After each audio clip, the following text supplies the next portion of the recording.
Hey y'all, welcome to a new video. It's been a while, 8 or 9 months I think. Just been busy with life and honestly not super inspired to record YouTube videos. But yeah, in the meanwhile I did record something really cool. It's called Defensive Laravel. It's a course on defensive programming with Laravel. I think it's really cool. It's available at Laracast and I would love if you gave it a watch and then let me know what you thought of it. Again, I know I'm biased, but I think it's a pretty rad course, especially if you're in that intermediate level and you want to up your skills, or even if you're advanced. I think defensive programming is super important, especially with AI. And again, go give it a watch. But yeah, this video, action pattern. I thought I would never talk about the action pattern just because it's so simple. There's really not a lot to talk about it.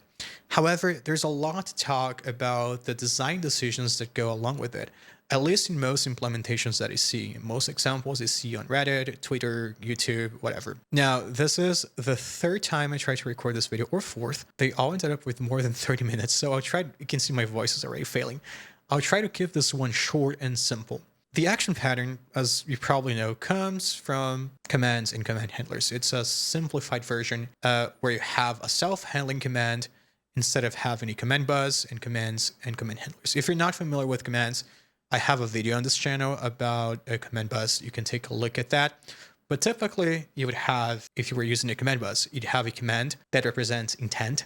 Something like, we're going to use for this lesson as an example, an application if I coded this week. It's essentially an app to track my my workouts, my gym sessions. And one of the things you can do is complete a training session. So that would be a command. You'd say complete training session. That is a command. It's a class with no behavior, just data. And maybe the data would be the session ID, for example. And then you would have something called complete training session handler, which accepts a complete training session. And then it does some logic. And there's a couple within a command bus implementation. With actions, the action is a self-handling command. It represents both intent and logic. So on PHP, TLDR, I think the ergonomics of the command bus are not quite there, although there are some advantages, but we should talk about that on another video. So I think actions greatly simplify some things, and I like them. I do. I don't like some decisions that come along them. And when I say I don't like, I don't want to make it seem like there's a right and wrong way to code, and my way is the right one. But there are some design decisions that I think are less maintainable and did not give you a lot of benefits. So I think this is easier to discuss with some code. So let's jump into the code. I'll try to keep this simple. I'll try to not have this take 30 minutes. Let's go. First, this is the app. Essentially, we can record our training sessions. We can take a look at them. And of course, I can go here real quick and I can add some stats. Let's see, copy from the last one, add some stuff here, and I'm going to finish it. This is the functionality we're going to look at. I can complete the session and I get some stuff here, right? So let's look at the code. Now, I had never looked at this code until today, until a couple minutes ago, really. And I haven't looked at much of it. I only looked at this specific function. You can see that, well, we have a lot of methods on this controller. It's not that great, but I can refactor this later. But what's important is this complete method. And I have this action called complete training session. In all fairness, this was actually like this, and I refactored it for this lesson to be an action. But this is how I typically see actions. You pick whatever you have on the controller and you just put it on a class. You just extract it to a class, which sometimes does its job. You just want to have it isolated so it's easier to test, so you can call it from other places so it's composable. And sometimes, since it's being extracted from somewhere else, you're going to see things like this, a request object being passed. And this is another topic. Gosh, this could result in a lot of videos or a podcast episode maybe. There's a lot to distill. But we're not going to talk about that. Let's focus on what you have here. So we typically pick some logic that's on the controller, we put it here or somewhere else, and now we can call this from multiple places, which is good. That's a good design decision. You don't want this to only be accessible from an HTTP context. This is easier to test. You can test it in isolation. You can call it from other places. What I don't like, and if you want to see a more thorough explanation, you should watch Defensive Laravel, is this. What this is we now have business logic on the action, and the action represents the business logic. Obviously, that's better than having it on the controller, but I still don't think it's ideal. Why? This is a very simple example. In real life, you would have actions talking to different models and so on and so forth. That's typical. But let's go through each one of those examples. The first one is we have an action that's very simple. It just does this, for example. That's all it does. But before we talk about anything else, let's see how I would do this. I would do something like this. I would say session. I want to complete the session. That's a method, and get rid of this. And if we look at this, this is already a method. And you may think, well, isn't that the same thing? That's the exact same code. And yes, it is the same code that's being executed. But it's not the same thing, because now we have a boundary. We have our model representing our domain layer, and all of its behavior is within the model. We're no longer using something like update, where we can just bypass any protections we have to change state. In this case, this is fairly simple, but let me show you something. If we go into the controller, notice that it's actually missing here, but I'm actually gonna go and reset this file. Sorry about that. I must have removed it by mistake. And this is a very casual video, so I'm not going to re-record it. It's going to be fine.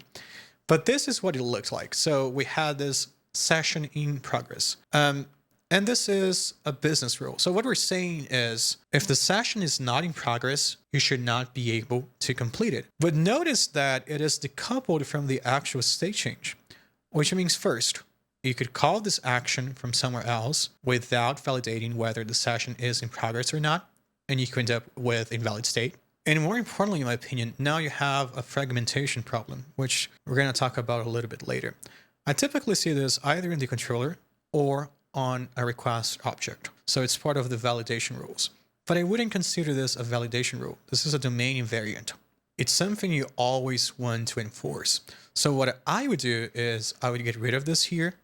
I would go to, let's assume that we have a reach domain for now. So we have methods within our model. And I would do this. If this is not in progress, then we want to throw an exception. And I have already created an exception. So only sessions that are in progress can be completed. We can go ahead and document this.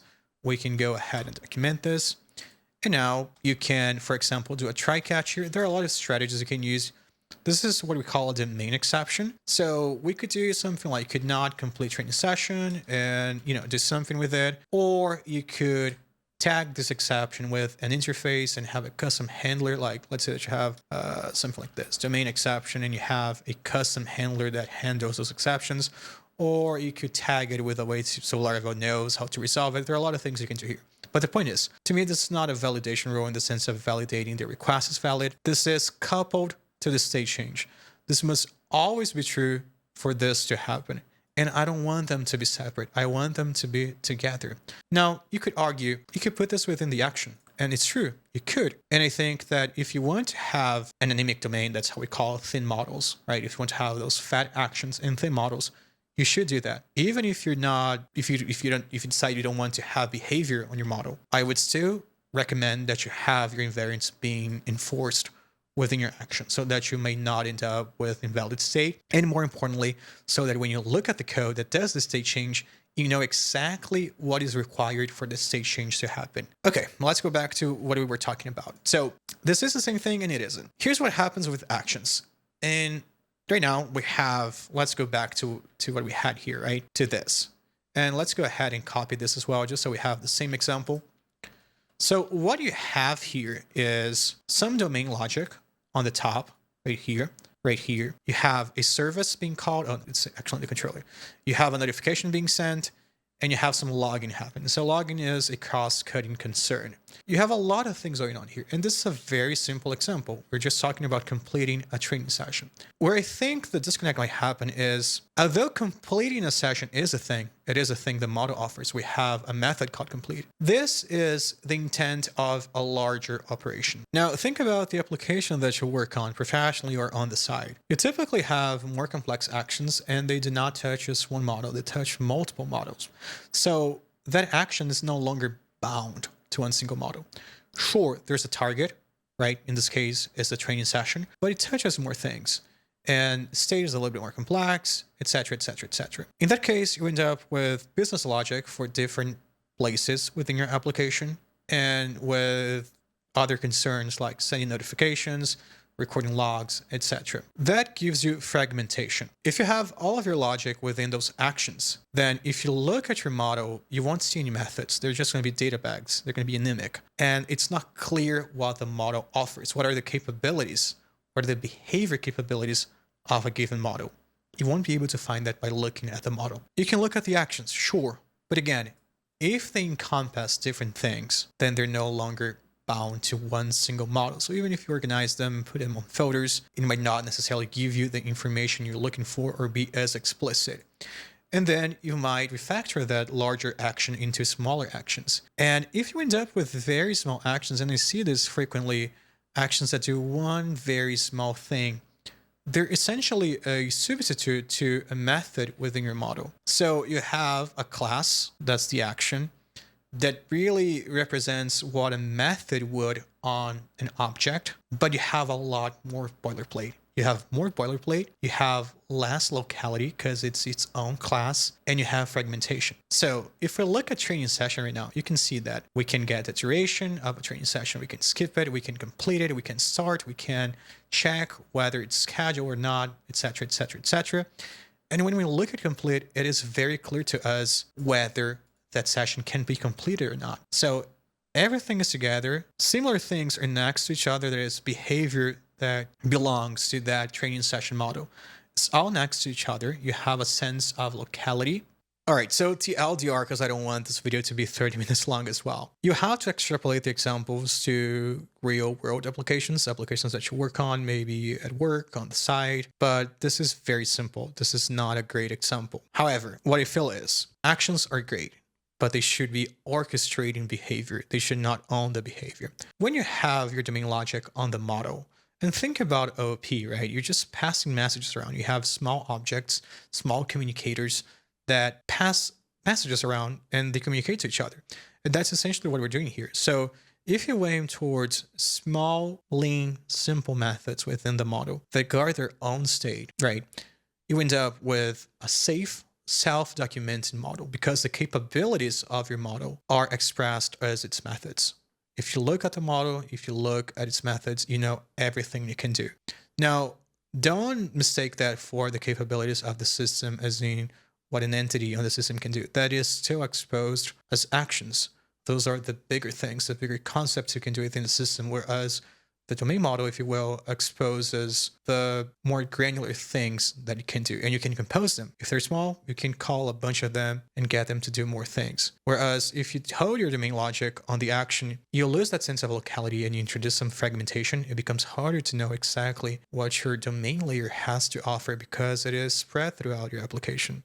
You have, especially if you have those very small actions that you compose around, you introduce a lot of boilerplate. You have to inject them in a bunch of places to get something done. And overall, I don't think it's as productive. So my voice is already failing. I should probably call this episode. But there's a lot more to talk about the design decisions that come with choosing actions, choosing command buses.